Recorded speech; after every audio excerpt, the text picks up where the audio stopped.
भी दुनिया का ज्ञान है वो एक व्यक्ति में है। तो उन्होंने अपना अर्थशास्त्र का ज्ञान 25 दिसंबर को अपने मन की बात में बताया कि 2022 एक अद्भुत वर्ष था और बोला कि 2022 अद्भुत वर्ष था आर्थिक व्यवस्थाओं को लेकर। 2022 is a wonderful year as far as Indian economy is concerned। ये उनके शब्द थे। अब हम आज उनसे 7 मुद्दे उनको याद दिलाएंगे और 2022 के पुराने नहीं, नोटबंदी के नहीं याद दिलाएंगे, उनको तकलीफ होती है उससे। और माननीय प्रधानमंत्री जी से पूछूंगा कि ये वंडरफुल था 2022 या ड्रेडफुल था। Was 2022 a wonderful year for Indian economy or a dreadful year for the Indian economy? ये अद्भुत वर्ष था भारतीय अर्थव्यवस्था के लिए या ऐसा वर्ष था जिसको हम भूलना चाहेंगे, जिसको हम याद नहीं रखना चाहेंगे? प्रधानमंत्री जी ने कहा कि देश 5वीं बड़ी अर्थव्यवस्था बन गया। आज उसकी हकीकत, उसका पूरा लेखा जोखा लेके आपके सामने प्रस्तुत हुआ। जो दुनिया की 5 बड़ी अर्थव्यवस्थाएं हैं जिसमें भारत शामिल हो गया, पहले नंबर पे है अमेरिका जिसकी जीडीपी है 23 ट्रिलियन, चीन की 17.7 ट्रिलियन, जापान की 4.9 ट्रिलियन, जर्मनी की 4.2 ट्रिलियन और भारत की 3.2 ट्रिलियन डॉलर।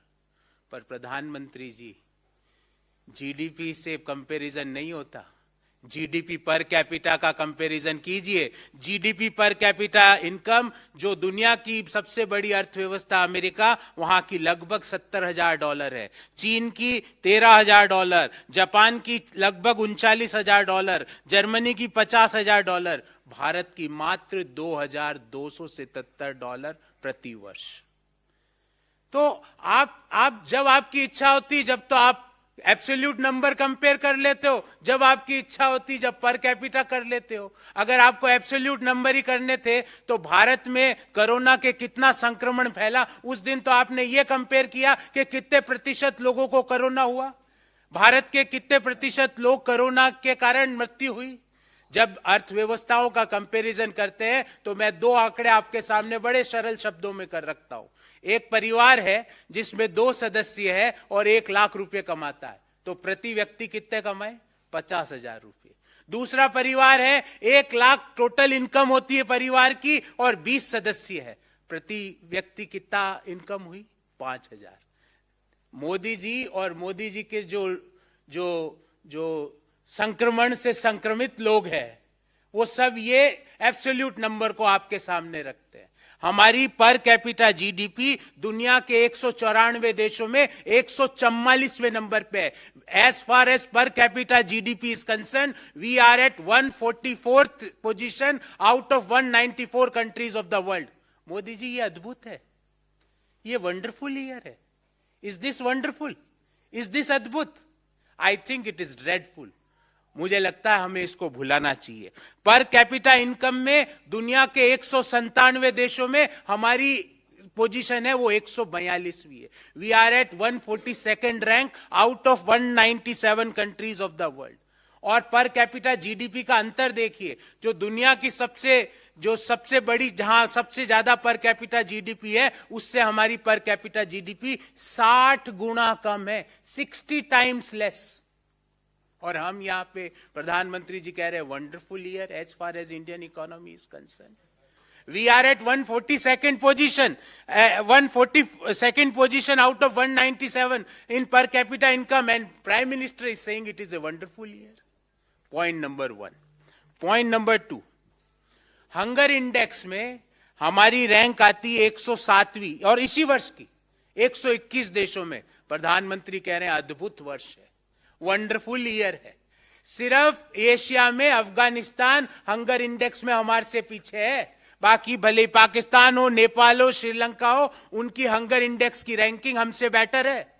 हमारी रैंक है 107 121 कंट्रीज में। अगर हम बांग्लादेश को देखें तो उसकी रैंक है 84, नेपाल को देखें तो उसकी रैंक है 81, श्रीलंका को देखें तो उसकी रैंक है 64, पाकिस्तान को देखें तो उसकी रैंक है 99। प्रधानमंत्री जी, वंडरफुल ईयर। और दुनिया में सबसे ज्यादा, और this is very relevant friends, दुनिया में सबसे ज्यादा चाइल्ड वेस्टिंग रेट हमारी है। चाइल्ड वेस्टिंग रेट का अर्थ कि कितने लोग, कितने बच्चे अपने अपने उम्र और अपनी हाइट के हिसाब से कुपोषित है, कम वेट के हैं। दुनिया में सबसे ज्यादा चाइल्ड वेस्टिंग रेट हमारी है। एशिया में अफगानिस्तान के अलावा जितने भी देश है उससे हमारी हंगर इंडेक्स में रैंक कमजोर है, और प्रधानमंत्री जी कह रहे हैं कि वंडरफुल ईयर है। Point number 2। Point number 3, Asia के अंदर, पूरी जिम्मेवारी से बोल रहा हूं, एशिया का जो बास्केट है, एशिया के बास्केट के अंदर हिंदुस्तान का रुपया 2022 में वर्स्ट परफॉर्मिंग करेंसी रहा। Worst performing currency in the Asian basket was Indian rupee. और आपको जान के ताज्जुब होगा, एक साल में 2022 में रुपये का डेप्रिसिएशन 10% से ज्यादा हुआ। एक साल में रुपये की कीमत 10% से ज्यादा कम हो गई। प्रधानमंत्री जी कह रहे हैं wonderful year. This is wonderful year as far as Indian economy is concern. Point number 3। Point number 4, प्रधानमंत्री जी एक पूरी टेबल बनाई है मैंने आपके लिए, पढ़िएगा। जो दुनिया की रेटिंग एजेंसीज है और reserve bank of India, state bank of India है, उन्होंने भारतीय अर्थव्यवस्था का, जब मौजूदा वित्तीय वर्ष 2022-23 चालू हुआ था, उस समय जीडीपी का क्या फोरकास्ट किया था और आज क्या फोरकास्ट किया है, क्या रिवाइज किया है। मैं उसका एक टेबल लेके आया हूं, आपके सामने वो टेबल रखूंगा। स्टेट बैंक ऑफ इंडिया के अनुसार जब वित्तीय वर्ष शुरू हुआ तो जीडीपी फोरकास्ट था 7.5%, अभी उन्होंने रिवाइज करके कर दिया 6.8%। मोदी जी कह रहे हैं अद्भुत वर्ष है। वर्ल्ड बैंक ने 7.5 का जीडीपी फोरकास्ट कहा था, अभी उन्होंने रिवाइज करके कर दिया 6.9%। आगे और रिवीजन होगा अभी तो। सिटी ग्रुप ने कहा था जीडीपी फोरकास्ट 8 रहेगा इस मौजूदा वित्तीय वर्ष में, अभी उन्होंने रिवाइज करके कर दिया 6.7%। आईएमएफ ने कहा था 7.4% की जीडीपी ग्रोथ रहेगी, उन्होंने रिवाइज करके कर दिया 6.8%। फिच ने कहा था 7.8% की जीडीपी ग्रोथ रहेगी, अभी उन्होंने रिवाइज करके कर दिया 7%।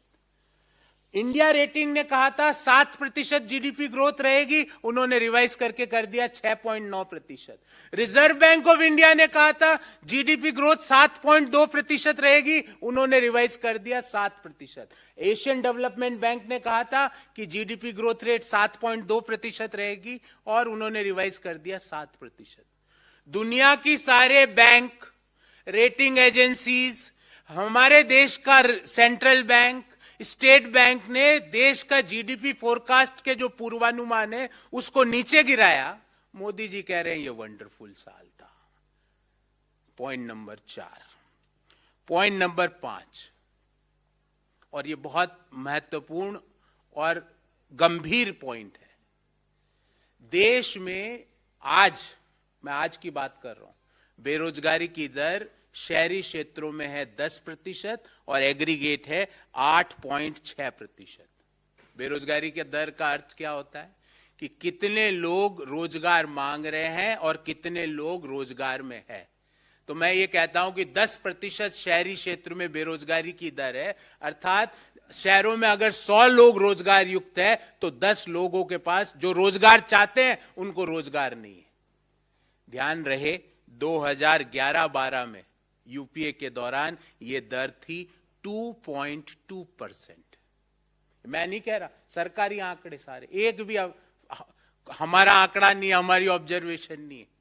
Government of India's NSSO's data, 2.2% was unemployment rate in 2011-12, and as per CMIE, today when I am talking to you, the unemployment rate aggregate in India is 8.6% and in urban areas it is 10%.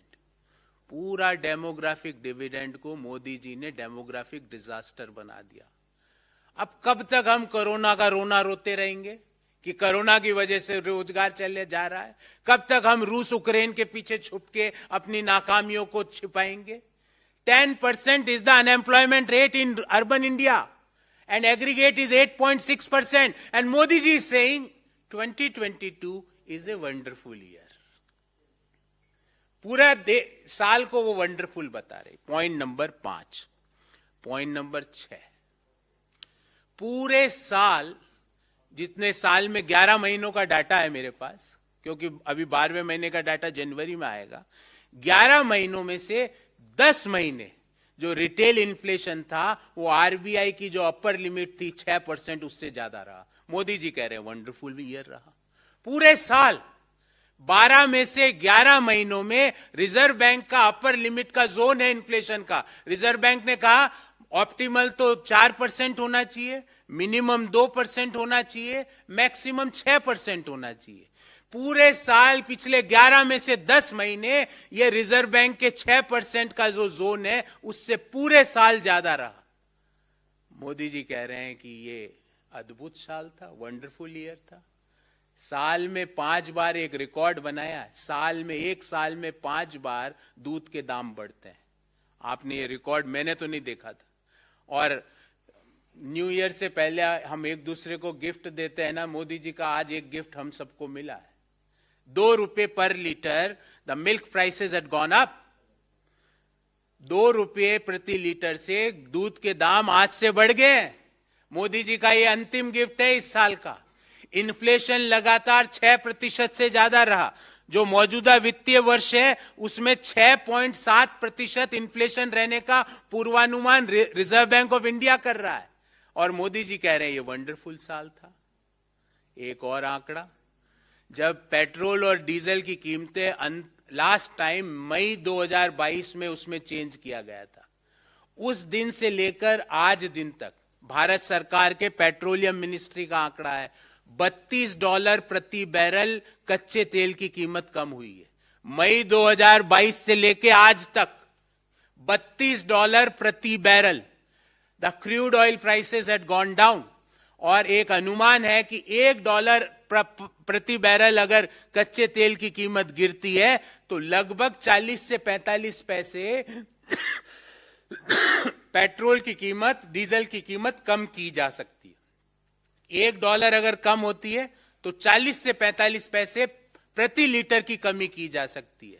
पिछले 200 से ज्यादा दिनों में $32 प्रति barrel की कमी हुई, अर्थात ₹14.40 प्रति लीटर पेट्रोल और डीजल की कीमत मोदी जी बिना एक्साइज ड्यूटी को छेड़े कम कर सकते हैं, पर वो नहीं किया ताकि रिटेल इन्फ्लेशन 6.7% पर बना रहे.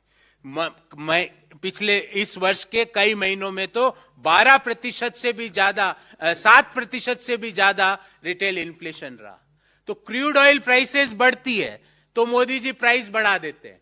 क्रूड ऑयल प्राइसेस घटती है, $32 प्रति बैरल घटे पर प्राइसेस कम नहीं किए गए.